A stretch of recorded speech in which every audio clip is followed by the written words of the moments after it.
All right, well, there's a lot more people here than I expected, frankly. It's going to be sort of a historically geeky kind of conversation here.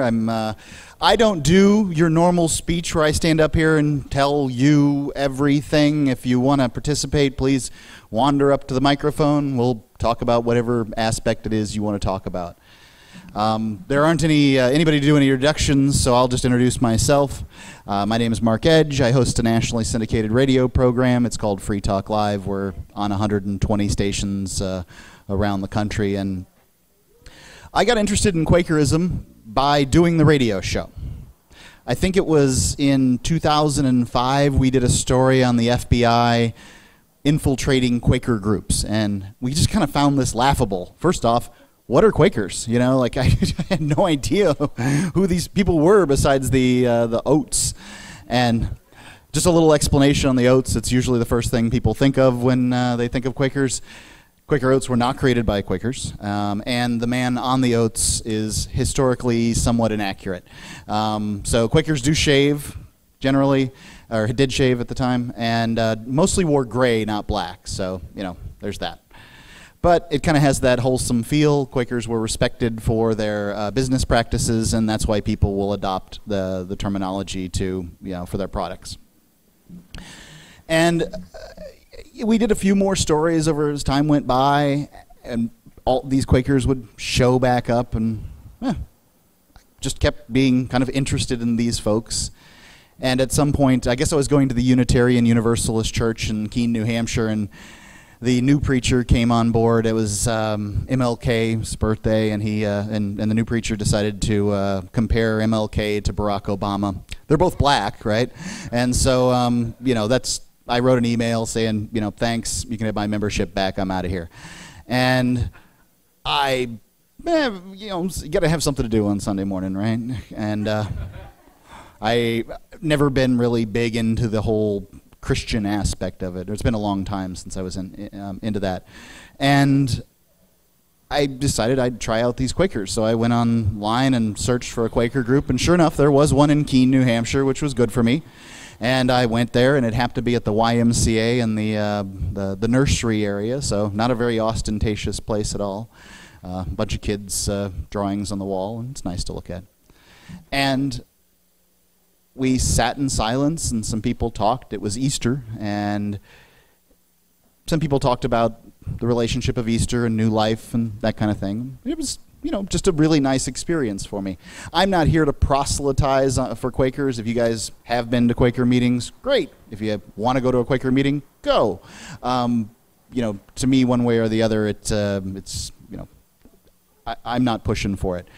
I want to give a little bit of a foundation before I go on with my speech. My intention here is to draw parallels between the libertarian movement that we have today and the historical Quaker movement rising around the English Revolution, the 17th century, 1640 on.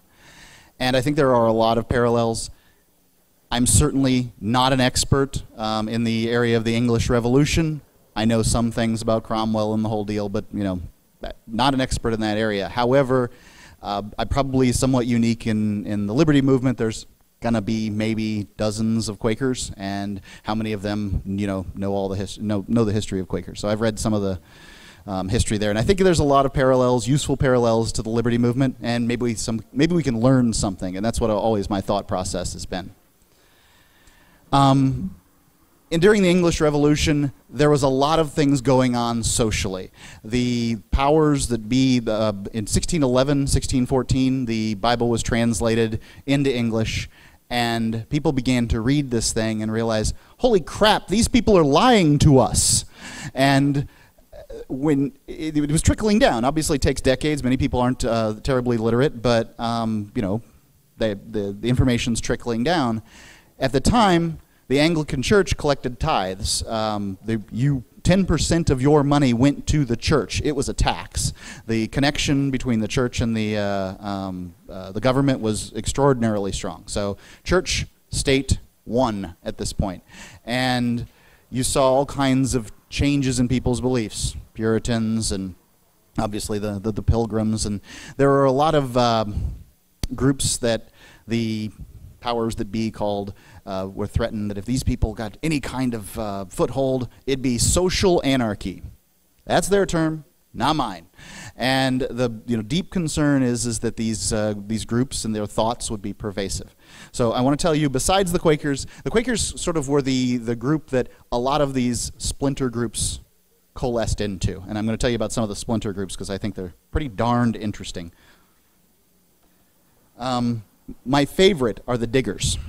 So the Diggers are flat-out commies, and they've got their idea that everybody has the right to the land. Now, in this time frame, basically the king owns everything. And there was a lot of public space, and hunting in the king's forest prohibited, you know the whole Robin Hood thing. And they decided they were going to start growing food, digging up public land and growing food. And this caused a great deal of upheaval. But in Keene, New Hampshire, interestingly, somebody decided to do this on Central Square. One of the Free Staters moved here, decided he was going to, plant some crops in the middle of a circular park area, right in the middle of the street, and brought his rifle out to do it. His name was Jesse, and a spade. He wasn't using the rifle to actually dig the... Would have been bad for the rifle. And, it was an interesting display. I don't know what it taught to the authorities or the people in general, but the Diggers had this similar idea, and they were, had a certain level of effect. They had communes. They had about 8 communes around the countryside in England, and the idea was that they were going to, really make this whole commune thing work. Interesting splinter group from the Quakers are called the Shakers, and they really did make the commune concept work. They did it here in the United States, and they basically took in orphans. One of the aspects of taking in orphans, they were celibate, and so they weren't creating their own kids, and so they would bring in other people's, and it gave them a nice niche in the community. They also strangely paid property taxes on the communal religious land they had. So because their land was sort of all belonging to the church, they wouldn't have had to, but they chose to pay property taxes. I wouldn't have chosen to do that. The Levelers were another group, wanting equality for women, and this was a radical idea, right? The idea that women could speak in a congregation, have any kind of say in the religious community, and they had a strong effect on the Quaker movement in general. By the way, the Diggers were pacifists, and that aspect really came over to the Quakers also. Another group was called the Baptists. They came out of the Anabaptists. They had the radical notion that you should make a decision to be baptized, and as opposed to just having water sprinkled on your head as a baby. My favorite of the Baptists are the particular Baptists, and no one knows about these, but you can only be baptized in rivers. So, whatever. You're going to hell if you get baptized in a swimming pool. All right. So ranters, they had another. They were an aspect of the Digger community, and they went and shouted down authorities and things like that. Yeah, right. I'm trying to draw the parallels here. I don't even need to go. I don't need to even need to go into the names here. So because they really just sort of say themselves. And those are some of the core groups that coalesced into the Quakers. Quakers were essentially created by a guy named George Fox, and like the rest of us, George Fox probably would have been diagnosed with a mental illness today. And he had he's a quirky guy, right? And he would go in and he'd attempt to break up Sunday morning church at the preachers preaching and that kind of thing. So he was radical for his time, and he managed to get a bunch of followers to, follow him. And there were other little sort of splinter groups of the Quakers. Another interesting guy is James Naylor. James had, the epic beard and sort of the longer hair parted in the middle, and they had some resemblance to Jesus. And thought it would be a good idea to ride a donkey into London while some of his followers waved pine boughs at him. They put James in jail as a blasphemer, branded a B on his forehead, and drove an awl through his tongue. They put him to hard work for like 2.5 years. Now, this, I don't know what this hard work was, but the claim is in the book I read that it broke his body. I don't know what that means. A lot of the Quakers didn't take kindly to this particular bit of activism. When James did get out of jail, he had to kiss George Fox's ring, which is interesting for a group of people that believe in equality. And the speaking of which, I want to talk about the testimonies of Quakerdom, and that I think is one of the things that convinced me when I was first looking, is Quakers have 4 testimonies that are very important to them. And the first one is truth or integrity. Obviously, this is, you do what you say you're going to do, you say what you mean, and there's a lot of depth to the idea of truth, and Quakers talk about it a lot. If you can imagine, it's difficult to be truthful all the time, but kind of an interesting concept. Equality and community. The Quakers, like I said, they believe that women should be able to speak and be part of the religious community, and that was really a big deal at the time. And this translated, frankly, it went about, this is one of the first groups where this was really the idea, and they went about changing the world. There was a lot of tumultuous stuff that went on in those first couple of decades with the English Revolution, and then Quakers kind of settled down, and I'm going to list off a bunch of things they did, but they went about changing the way that the world existed. And we have a lot of things to thank them for in that way. Obviously, there's no one to thank, but they changed the world. And one of the ways they changed the world is equality for women and treating children with kindness, as opposed to what was went on as a rule. I was reading an interesting history in Murray Rothbard's Conceived in Liberty. It's like this 4-volume set of dry history, but you can get it in audiobook. And he talked about how at the same time they would beat children to remember dates. If something important happened, let's beat the crap out of some kids really hard so that they remember the date, was the idea. And it was a really weird thing to do, but if you consider that, at the time they didn't consider other human beings, specifically, they're basically livestock. As government officials consider us today, they considered them at the time. So the Quakers believed in treating children in a kind fashion, and I believe that translated to some big changes here too. The testimony of simplicity is one that's important to Quakers, and it's interesting that how it sort of translates. Originally, this meant you got to wear the same clothes like the Amish people do. You see them, and they're always wearing similar stuff. Amish wear black, Quakers wear gray, and oftentimes the wealthy Quakers, many of them, the saying is they came to Pennsylvania to do good, and they did very well, and they would have fine clothes, although they were sort of in the plain dress style, but you could tell. So they're pushing the boundaries. I think that it more translates to cars and things like that today. Clothes are practically free if you go to the secondhand store. But do you spend, where do you spend your money? Your money is your intention, and how does that translate for your life? And it's interesting to have those conversations in the Quaker meetings. The big one for me was the peace testimony. Quakers are one of the peace churches. There are the Amish, Mennonites, Hutterites, Schwarzentroopers, and Quakers, basically. Some churches do have a peace testimony, but they're not part of what would traditionally be considered the peace churches. I have seen Quakers, when I've talked to them about violence inherent in government, turn on a dime, just accept it entirely in a moment's time. I've never experienced that with your average individual. It usually takes weeks, months, years for people to shed statism. I've watched Quakers do it in a moment. And I think it's fascinating because they're very concerned about the idea of peace. Obviously, peace isn't the lack of conflict. Peace is when somebody's not dominating someone else. And that's what governments do. So if you can explain that to a Quaker, I've seen it be effective. Obviously, there's others that are tried and true liberals. Not to say that there aren't conservatives too, but it's interesting to see. I go to a particular aspect of it's the New England Yearly Meeting is what they call liberal unprogrammed. What that means is that unprogrammed means there's not a preacher, that people sit either facing each other or in a circle, and they sit in silence until someone's moved to speak.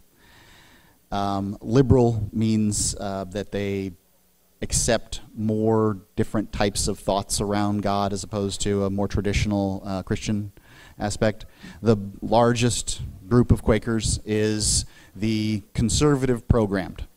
I really don't know what the difference is between conservative programmed and your average Christian church. I guess the peace testimony. Not much different for me, but I've never been to one of them and don't know much about them.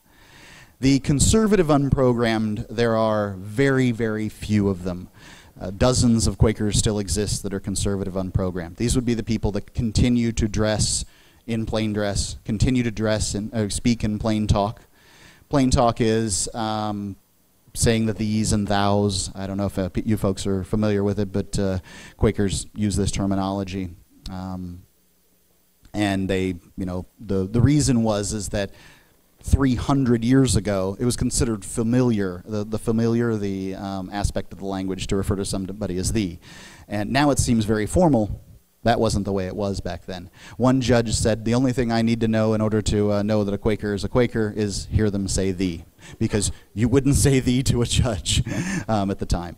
So you would refer to them in the formal you. Now, obviously, this has changed for our language these days, but that's what happened. Quakers had a penchant for not standing for judges. They did not doff their hats when they went indoors or, necessarily stand for important people or bow for them. This is a big problem. Like I, did the livestock issue before, is when an important person came along, you doffed your hat and you showed them your neck, and you bent over. And this is giving them the opportunity to cleave your head off if that's what they wish to do. I mean, it's a very big aspect of subservience, and you might as well, right? Like if you're going to try to wield a sword against a noble who has nothing better to do than practice sword all day, you're not going to do well. So they took all these ideas with the intention of creating equality. This is part of that equality testimony. And another thing to do with the plain speech is they somehow or another they knew. I don't know. They didn't have the internet. I don't know how they figured this out. But apparently Thursday is Thor's day. Saturday is Saturn's day. Sunday has to do with the sun god, and Wednesday is Woden's day. The list goes on. I'm just trying to give you an idea. So these are pagan names for the days of the week. Well, we can't have that as good God-fearing people that we are. So they turned it to Sunday is first day, Monday is second day, Tuesday's third day, Wednesday's fourth day. They also did this with the months of the year. They would refer to, obviously July is named after Julius Caesar. September means the 7th month, even though it's the 9th, because Julius and Augustus stuck months in there. But yeah, so some of the months have to do with gods of the Roman calendar. They don't like that either, so they decided to call January 1st month, February 2nd month, and going from there. So they really kind of complicated giving information. Is the first day of the third month of you really have to internalize this. Quakers do not do this anymore. Maybe those conservative unprogrammed folks are doing it. I don't know. I haven't spent much time with them. I'm thinking maybe I'll head on down. North Carolina has a community of them that I'd like to just check them out. Just a tourist. I want to talk about some of the inventions of Quakers, and then I'll take whatever questions you might have. I think that this is the most important aspect of what Quakers did. It was really tumultuous during the English Revolution, and then they decided to kind of settle down into their communities, and they dealt with other people, but those were the others, right? Like they had their group, and then they dealt with other people. Quakers were really respected for their fixed pricing model. At the time, if you wanted to buy something, you'd dicker back and forth like you do in a car, right? Oh, well, you know, I'll give you this much, and no, I could never accept that. How about this? And then you go back and forth. This is a really inefficient model, and people rarely walk away from it feeling like, yeah, I got it.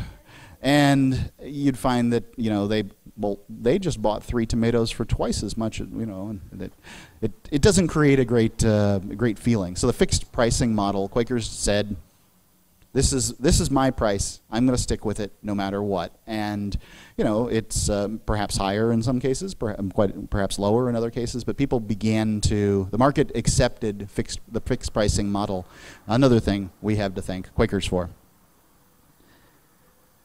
The abolition of slavery is probably the number one, chattel slavery, let's be specific here. I would contend that citizenship is slavery.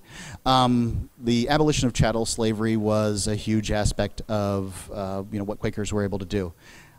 I contend, some Quakers would disagree with me vociferously, Quakerism got really kicked, really pretty much was, the end of Quakerism was the Revolutionary War. This is a group of pacifists that were very influential in the United States at the time, and probably the most moral war that they'd seen in centuries occurred, and it just kind of took the wind out of the sails in a lot of ways.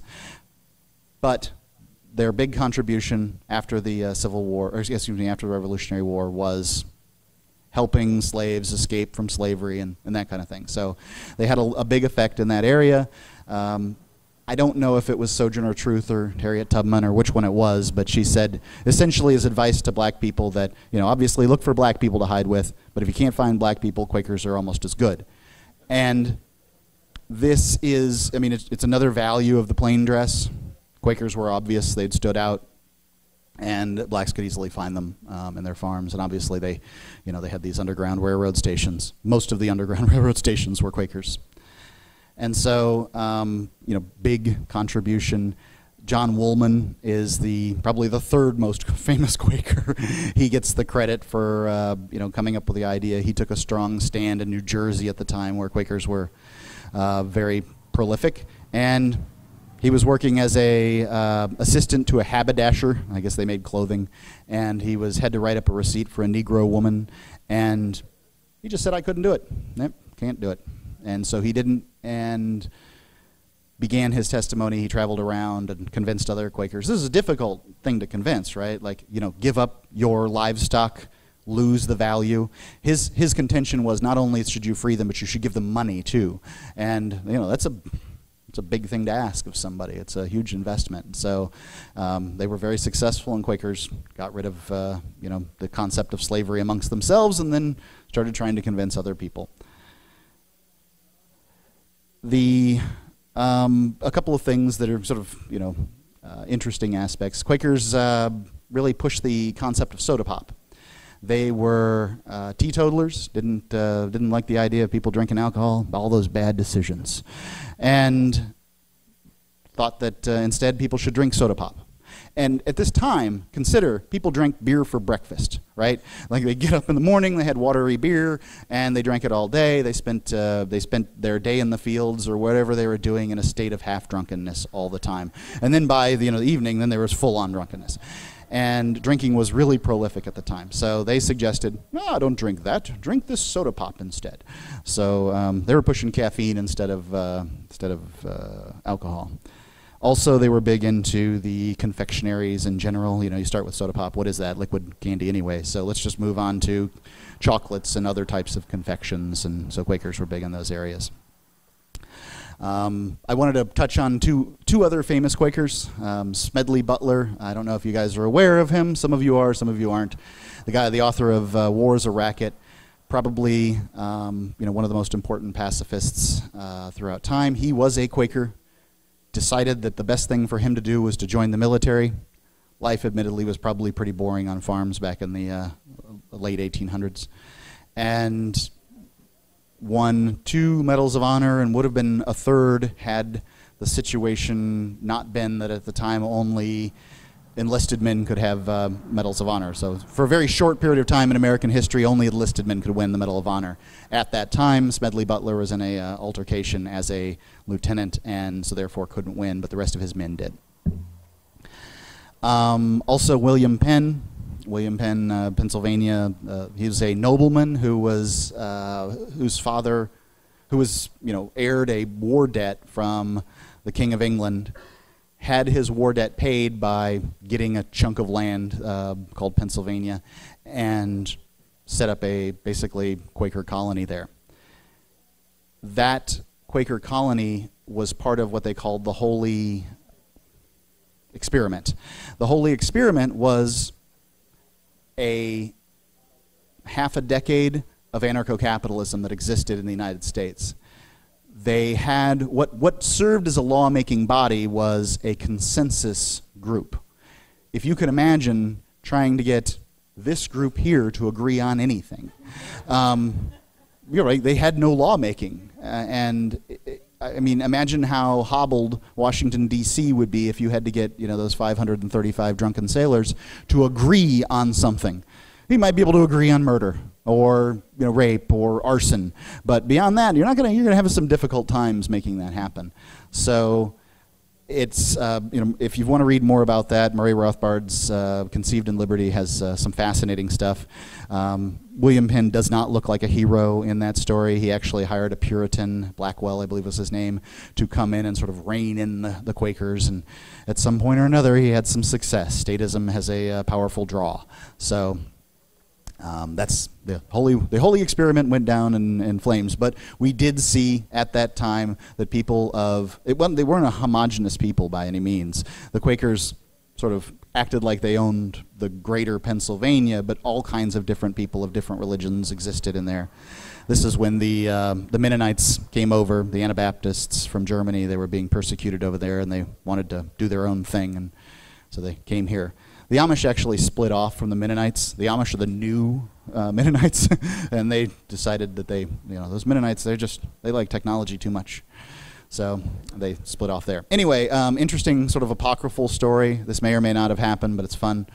George Fox, the founder of Quakerism, supposedly was having a conversation with William Penn. George Fox was from England, came over and sort of took a tour of look at the Quaker world I've created. And Penn, was sort of bemoaning that he's a nobleman. I wear a sword. I feel so terrible. I'm a Quaker. A Quaker shouldn't carry a sword. And a sword obviously is an implement only of death. You do not slice salami with it. Knives were used for lots of different things. A sword is the weapon that trumps a knife. And that's what it's for. So George Fox said, well, wear the sword as long as you can. And supposedly, William Penn took off the sword and never wore it again. But it's kind of an interesting way that Quakers might deal with a conflict. It's not intended to be overtly pressurize somebody. It's not intended to, tell them, you're bad and wrong. But instead, just say, this is how I've come to a conclusion on something. Maybe it'll be the same for you. That's kind of what I've got prepared. Anybody have any questions on Quakerism? Anything? Please, if you would come to the microphone. Microphone right here. Oh, sorry. Yep, no problem. Shiny black thing at top. Yep. It might have been on. It's hard to say. Yep, that's it. I was just wondering, when it comes to liberal Quakerism, what are the tenets that you have to stick to be a Quaker? Do you have to believe in God? Okay, so there is no creed, and this is another thing that sets Quakers apart. All religions I know of sort of have this is our mission statement, and you must agree with this in order to be part of us. There is no mission statement with Quakers. You just don't have it. It is, you can basically believe anything you want. There are atheist Quakers, there are Christian Quakers, there are non-Christian Quakers. My whole meeting would be people that don't generally think that Jesus is in any way particularly special, like he would be a special human, not a god. And that's what we think, but that's not, it's not unique and it's not necessary. Go ahead. Dan? Yeah, get up on the mic. Is it off? Okay. Yep, turn it on. There we go. You mentioned that I think there was 5 things, and truth was one of them. Yeah, it's 4 testimonies. There's they're trying to tack on a 5th testimony, though. It has to do with saving the earth and stuff. Do Quakers believe that tyrants are owed the truth? Well, I wouldn't. This is so okay. So and as a just a thing to that. I think of the Germans hiding the Jews, and then you mentioned that the Quakers were pretty much into the Underground Railroad hiding slaves. So if somebody came to their door and said, "Are you hiding slaves?" would they have to? It's a fascinating aspect of it. This is precisely some of the conversation that was had over hiding slaves. Is, well, dear me, we can't tell the slave catchers, we can't tell them a lie. And yes, they had this conversation. They still continue to have this conversation all the time, and I think that it's a really, I think truth's an interesting thing. I don't think tyrants are owed the truth, and I will absolve any Quaker of any guilt, whatever, as if that's good for anything. And so, I mean, I'm going to fall firmly on the side of, telling the truth, but Quakers believe different things, and unity is really important to them. They want to come to an agreement. For instance, right now, there are two Quaker groups that are sort of at odds. There's FGC, Friends General Council, and FUM, Friends United Meeting. Friends United Meeting will not hire or give benefits to homosexuals. Friends General Committee would probably prefer their asses to be gay, right? Like, that's these kind of two different types of groups. And because we're friends, we have to get along.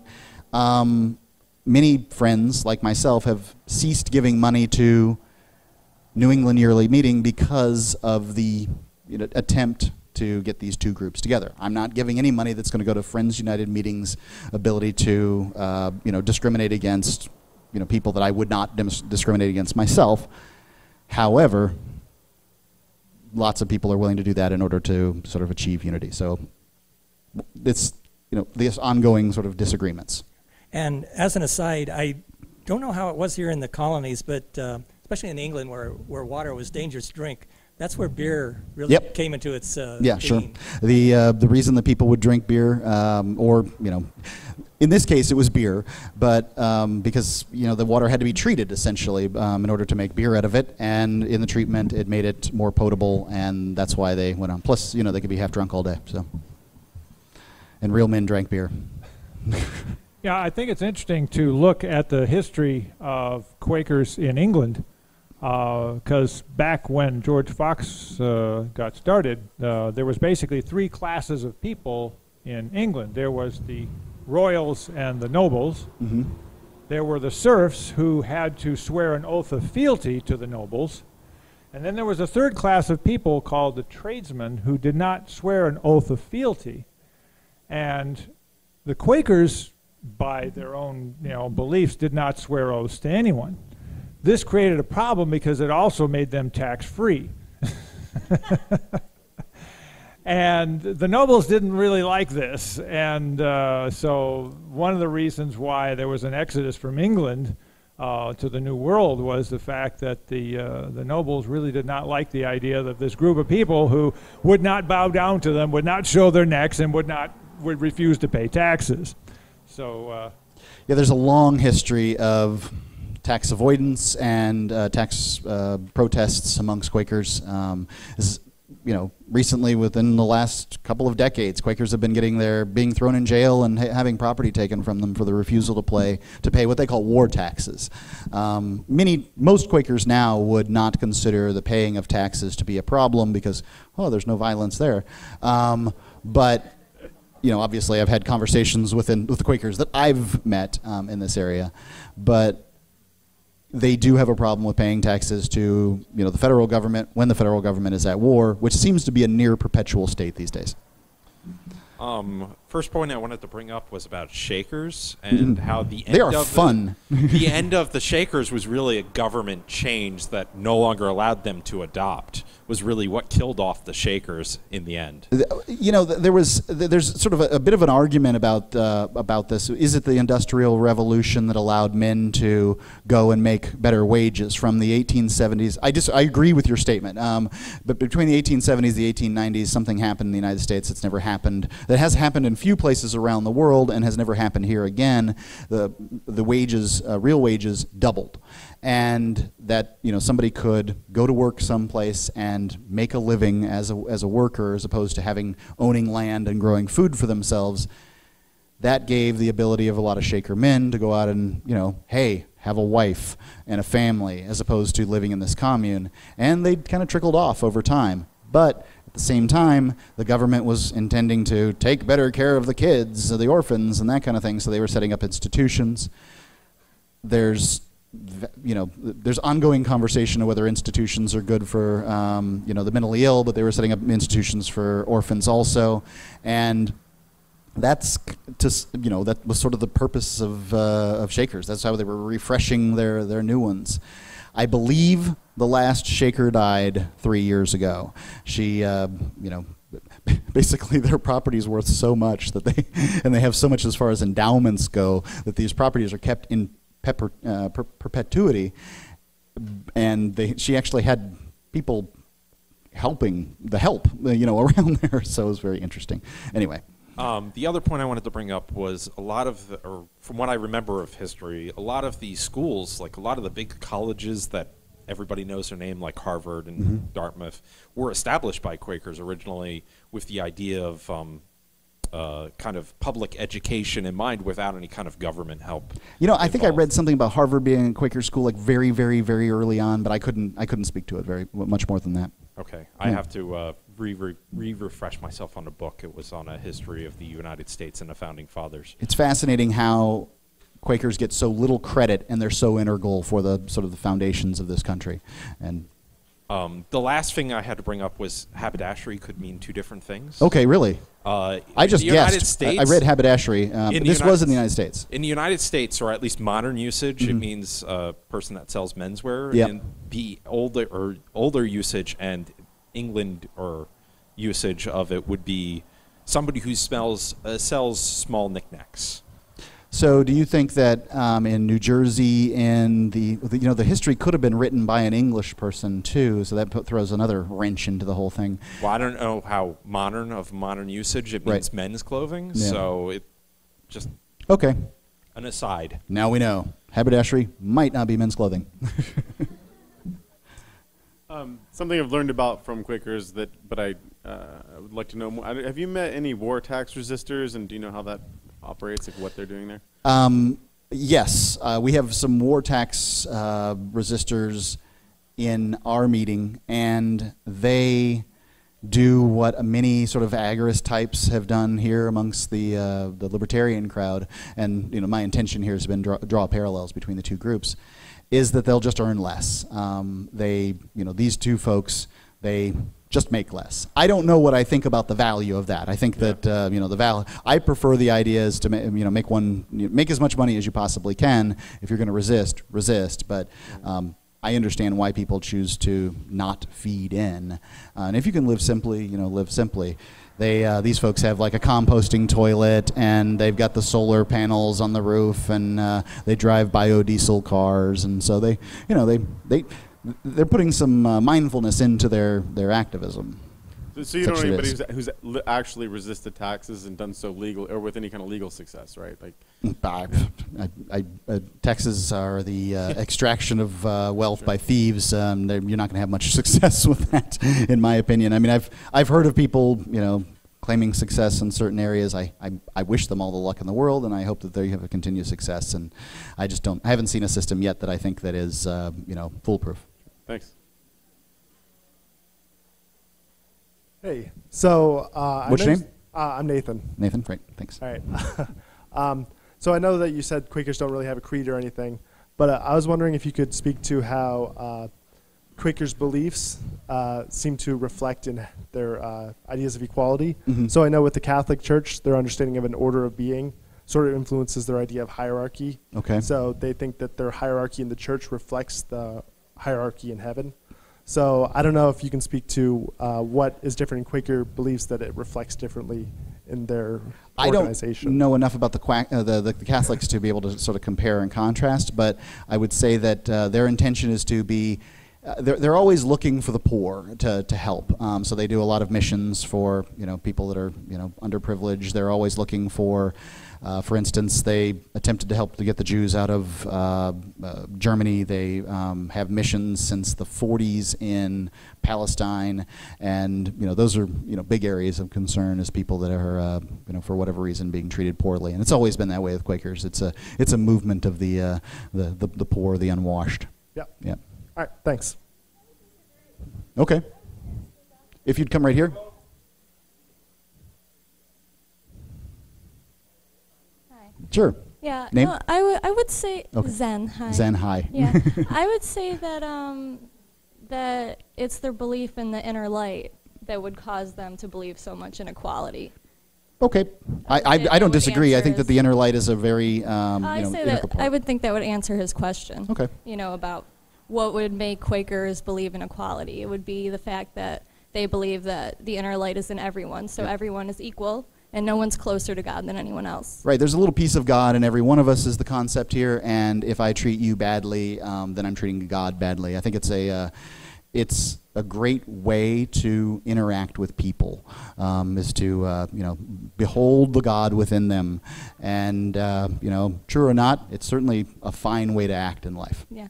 Another thing I'd love for you to touch on is about how the Quakers have influenced their prison system. Yeah, Quakers, like I said, always looking for the downtrodden. They spend a lot of time in prison missions, and speaking about peace to people who probably haven't used that a lot in their lives. I've seen there's obviously a lot of missions in there, and it's a big deal to Quakers too in that area. Just as more of a Jackie. Hi, Jackie. Hi. Just as more of an aside, I guess, or you sort of, or actually, I think Dan. You Dan? Hey, I remembered. Dan, but a tax protester is memorable, right? You don't? I protest it. Do you like it?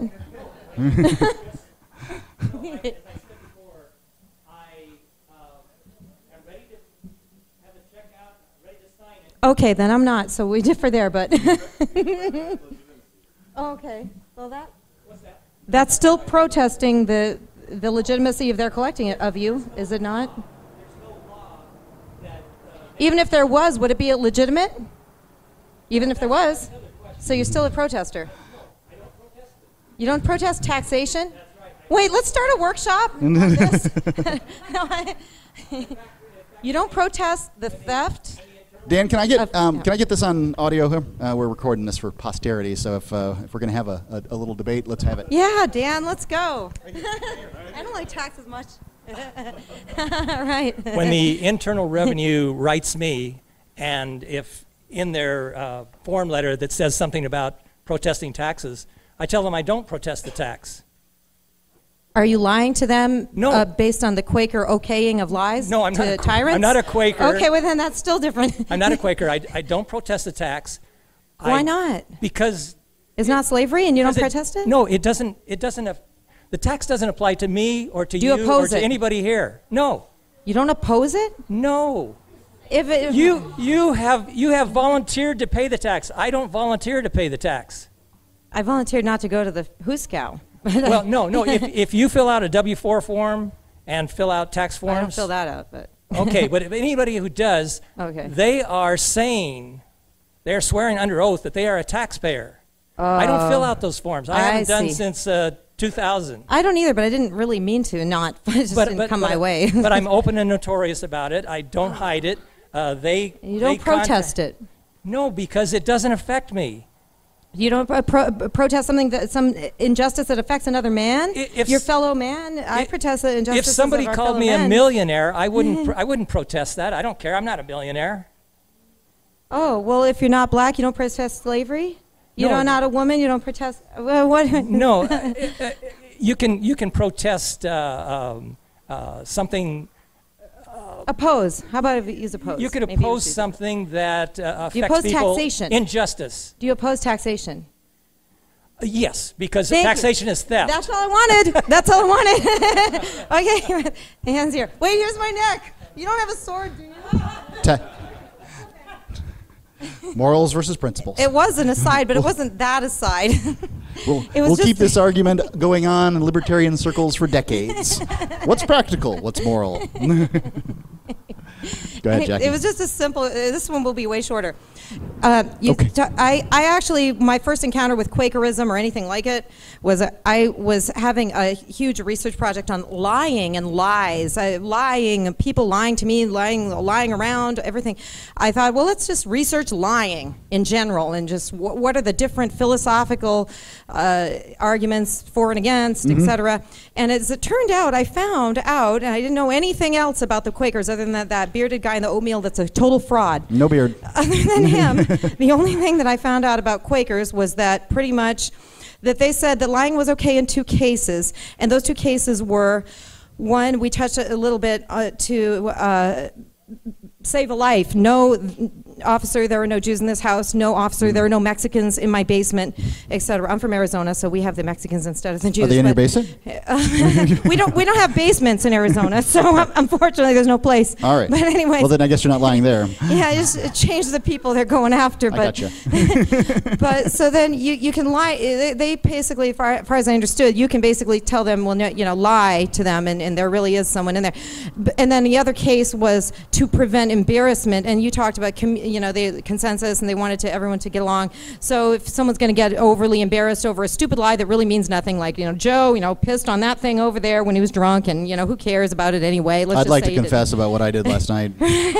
So that's what I kind of want to just bring back up a little. I think that this is one of the more interesting conversations that's being had in Quaker meetings right now.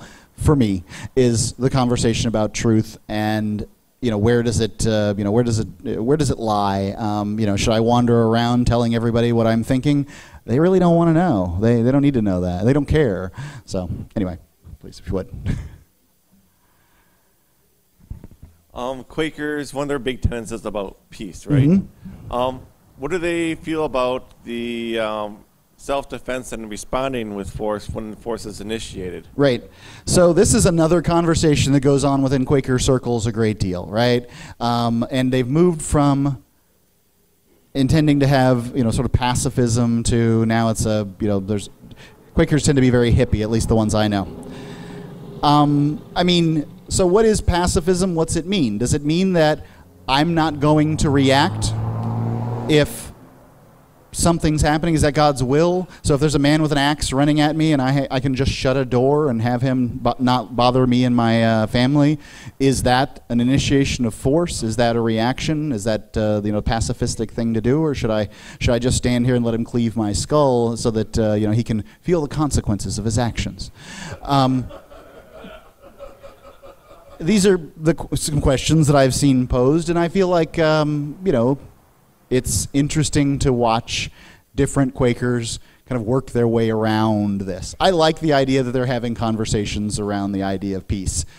However, I think just like truth, it is another sort of amorphous and unreachable abstract. And, that's where I come down on it, and that's the problem with asking what do Quakers think, is that, I've had them, justify police violence because we have to have police and the whole thing. I've seen them justify taxes because now old people are treated better, and I've seen the whole gamut of it, right? And it's just about having conversations with people, and I find them to be more open generally to these ideas than most. But I don't hold up Quakers today as libertarians. The premise of my speech here would be that there are many aspects of sort of historical Quakers that we could look at that would be very libertarian. Prior to the rise of the ideas of communism, socialism, they would have been very, very libertarian folks. What's your name? My name's Megan. Hi, Megan. You see a lot of other groups, like religious groups, really pushing participation in politics and electoral politics and getting behind candidates and things like that. And it seems like Quakers are different in that they don't really accept a lot of, I guess, the system we have today. So, is there like a consensus on voting, or are they against electoral politics, or is it, I know you can't lump everyone in the same group, but is there like a... I would say that by and large, Quakers believe in participating in voting. You can have a conversation, a very short conversation with a Quaker and say, for principled reasons, I don't vote. And, there's not going to be any other questions there. However, I've seen a remarkable number of Obama peace sign stickers on the back of Quakers' cars at Quaker meeting. And, I'll park right up there next to them in my vehicle that has the Barack Obama's fired more cruise missiles than all other Peace Prize winners combined. And I'm happy to do it. I like that saying so much I put it on a 4x8 sign out like 4 feet by 8 feet out on Route 12 in Westmoreland, New Hampshire. I believe strongly in that. But they'll shake their heads and say, "Oh, those darn bad Democrats," and they're terrible when it comes to war. But we've got to help the poor. So whatever. You can have a conversation with them about statistics and the meaninglessness of their votes, and that doesn't go anywhere. It doesn't go anywhere with anybody. So whatever. Hey, Mark, Travis. Hi, Travis.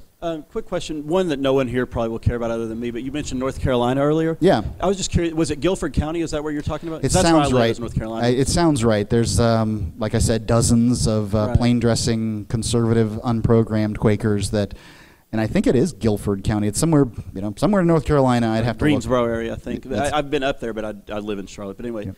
The other question I had was just, other than listening to this and also attending a meeting, what's kind of the quickest, easiest way to kind of learn Quakerism in general, I guess? So like a book or a primer or something like that. I read the Wikipedia article. Yeah. I was going to say that's usually where it ends up, right? That's where I started. It's great. I mean, it had the four tenets on there, the four testimonies. I think someone has since improved it, which means they took the 4 testimonies away. I would search 4 testimonies on the internet, or read whatever they've got in Wikipedia. But Wikipedia has an exhaustive amount of information on Quakers, and you can go into the minutia like I have this evening or this afternoon, and maybe you're interested in that stuff, and maybe you're not. I like it, but every time I find a book that has to do with Quakers and the English Revolution, I'm going to delve into that. I think it's fascinating. Couple of decades and Quakers there in England. So, any other questions? Are we wrapping this up? Thanks very much.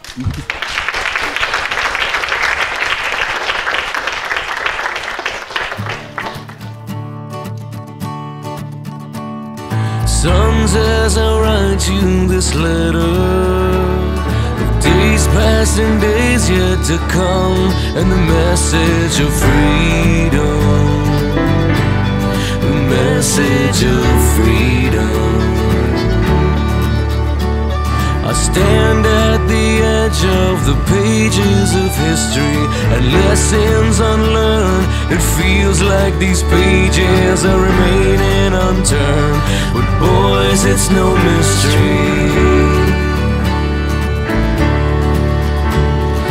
Children, I'm sorry to leave you this world in a state of disaster. It was given to me